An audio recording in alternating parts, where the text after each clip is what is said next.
Welcome back. You'll be glad to know that our election campaign is going well since John Howard called the election on the weekend. We're not running for office, we're just trying to get ranked for phrases that people would be searching for in order to vote for the person that they want to see win office. Interestingly, we are getting a lot of hits on the phrase Howard election.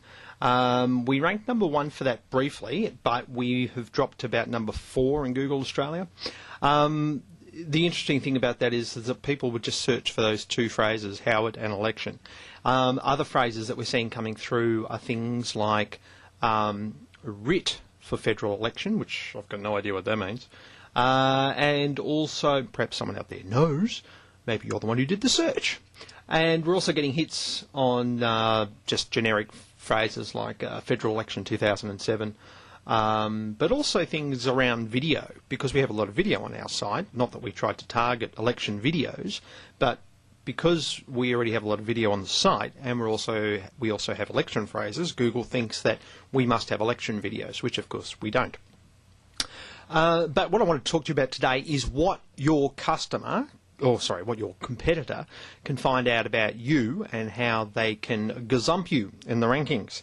Now, if you're not already ranking in Google, this probably doesn't even apply to you. But what you should know, whether you rank or not, is what your competitors can find out about you when it comes to Google. The first thing they can find out, of course, is who links to your site. Now, this is very important because the quality and the number of sites that link to you is a factor that Google takes into account when they're doing their rankings. So, for instance, if you have, say, 50 links from 50 different sites and they're all related to what it is that you do, those other sites that link to you, then you've got a really good chance of ranking high in Google.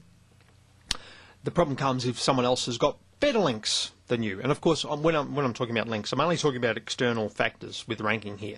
You have to get your internal factors in order as well, but we've covered that in a lot of other videos. So what I want to tell you about today is that your customer can go and find those links, find those sites that link to yours, and if they're just a generic site and they don't have any real relationship with you, then they can also request a link from those sites and get the same sort of links that you've got back. Now, what that means is that they're on a level playing field as far as Google's concerned when it comes to links, if they're getting the same links as you are. And they can examine exactly how optimized those other sites are that are linking to them.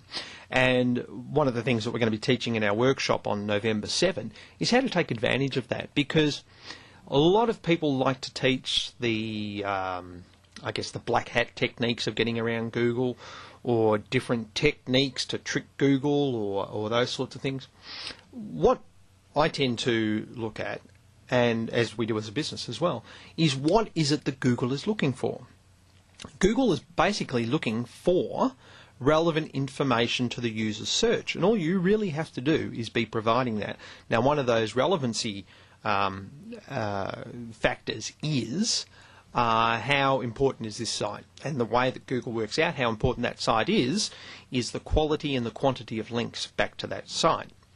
So what we do is get you relevant links back to your site, but we're going to show you how to do that in the workshop as well. Now look, if you can't come to the workshop, or you don't want to come to the workshop, or whatever, please still get educated about online marketing, because if you don't hear it from me, get it from someone else. All this information is already online. The benefit that you will have in coming to a workshop is knowing which information is important and which information is not important, and the sorts of things that you should avoid, which is hard to sort of work out when you're just looking at someone's website. So we'll be going through all that with examples of how people are getting ranked by just simply looking at their competitors' ranking. So if you don't come to our workshop, owe it to yourself to get some education into search marketing anyway. The workshop is on the 7th of November in Melbourne, and it's going to be at 9 a.m. till 1 p.m. at the Australian Institute of Management in St Kilda, and the cost is $495. Now, we do have one, I think. There's no one behind me, is there? No. We do have one DVD left to give away. The bookings are going fast, but So for the first booking that comes in from this newsletter, will receive the free copy of my DVD, which basically is a tutorial to tell you how to do this stuff. So thanks very much for watching, and remember, places are going fast in the workshop, so if you do want a place, let me know. You can just shoot an email to jim@stewartmedia.biz. Thanks very much for watching. Next week, we're going to have a look at Web 2.0. I know a lot of you have heard about it, and we're going to have a look and see whether the spin on Web 2.0, or the hype, is worth it. So stay tuned for that one. Thanks very much. Bye.